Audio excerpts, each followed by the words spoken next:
Good morning.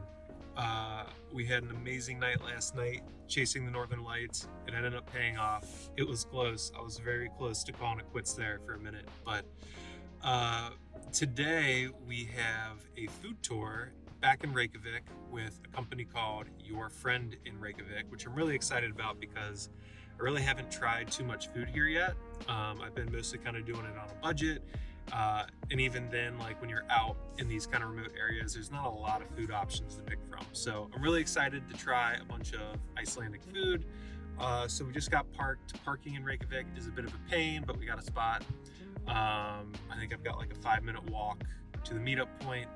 And then, yeah, can't wait to take you guys along for it and kind of have an easier day where I don't have to think too much. I just get to eat food that's put in front of me. Really looking forward to it. So let's check it out.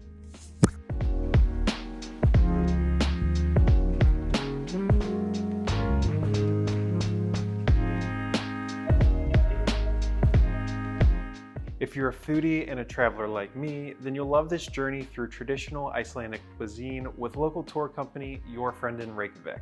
During this amazing food tour, Your Friend in Reykjavik will introduce you to around 10 traditional Icelandic foods in a small and intimate group setting. On this particular afternoon, we visited 6 different locations, but these stops can vary with the seasons or the day of the week, so no 2 food tours will be exactly the same. You'll have a knowledgeable local guide who gives you context and historical background for each dish, making the experience even more enjoyable and personal.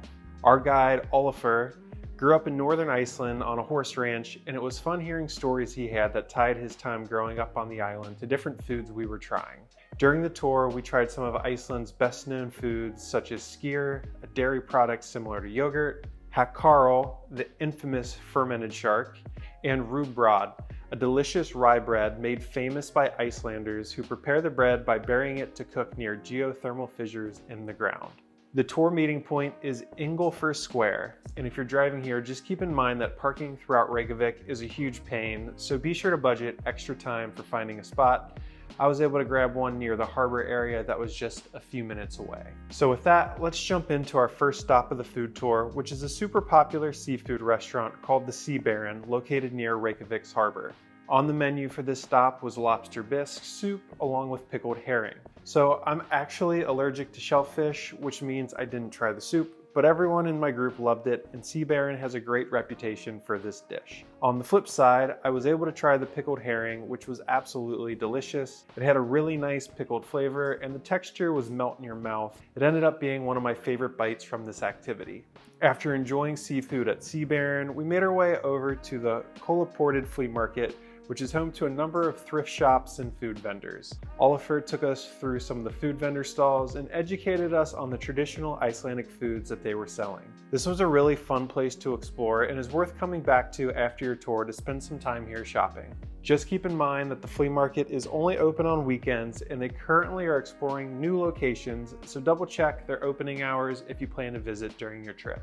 Once we wrapped up at the flea market, it was time to taste the most iconic Icelandic food known to mankind, which is their spin on the hot dog. For the Icelandic hot dog, we made our way over to the most famous hot dog stand in town, which is run by the Bjarne's Bestu Pilsner Company. The name appropriately translates to best hot dogs in town, and after letting one touch my lips, I can fully support the name. The most notable differences in an Icelandic hot dog is that the meat is made with lamb, as opposed to some kind of mystery combination that you'll typically have in the United States. Icelanders top their hot dogs with crispy onions, mustard, remoulade, and a dash of raw onion just to make sure they got their point across on the onion.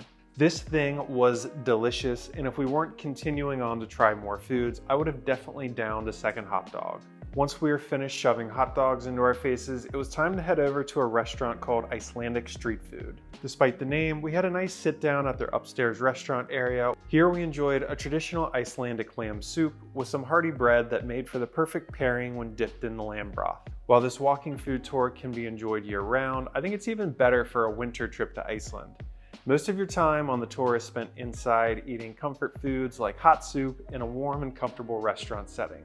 This is a great way to spend a chilly afternoon inside while getting acquainted with Iceland's traditional foods. On your way out of this restaurant, be sure to keep your eyes peeled for their free waffle stand. It's the perfect little dessert treat after enjoying your lamb soup. Also, don't miss out on the take a coin, leave a coin suitcase from around the world that's near the entrance. Be sure to bring some of your local currency with you to drop in here to support the cause. Once you're done swapping coins, it's time to make your way over to stop number 5 on this food tour, which is a shop called Taste of Iceland. Although this wasn't an actual restaurant, it ended up being my favorite overall stop from this food tour. The shop's owner, Einar, was our host, and he and our guide, Olafur, walked us through quite a few locally made snacks and treats. First up, we tried some black licorice, which is really popular in Iceland, but not really my personal favorite candy. However, we did end up trying a chocolate-covered version of this as well, known as Little Devils, which was a complete game changer, and I think I might have found my new favorite candy.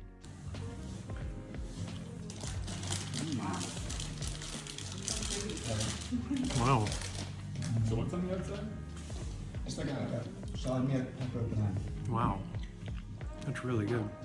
We tried different types of dried fish, which were delicious, and for a moment had me feeling like I was even snacking on a bag of fishy Doritos. This is one of the things that people are trying out. The salmon tastes like a Dorito. One of my favorite treats from this stop was the locally made Icelandic jellies that we tried. Einar had a jalapeno lime jelly that I ended up purchasing, and oh my god, this stuff was absolutely delicious. Be sure to grab some if you end up visiting this spot. There's a ton of Icelandic variety in the store. Everything is locally made, and this makes for the perfect place to pick up some souvenirs for people back home.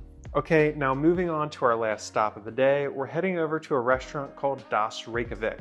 This is a more upscale stop that puts a modern spin on traditional Icelandic dishes. Perhaps most importantly, this is where we finally had an opportunity to try fermented shark. Fermented shark takes up to 5 months to safely prepare, and if you don't produce it properly, the meat is actually poisonous to consume. Perhaps that should be a red flag and an indication to skip over this dish, but we've come so far to get here and we're not going to skip out on this one.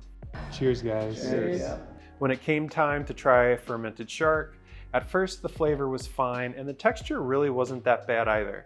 But after you're chewing on it for a bit and that ammonia-like flavor starts to work its way out of the deepest parts of the shark meat, it definitely starts to taste more and more like something that you never want to place into your mouth ever again. I think trying fermented shark as part of a tour is a great way to do it, since we basically got the smallest amount of it possible. You don't want to waste it, and no, you aren't going to like it. The nice thing about trying fermented shark is that it comes with a shot of brennivin, which is a traditional Icelandic spirit flavored with something called caraway seeds that lend it a licorice flavor.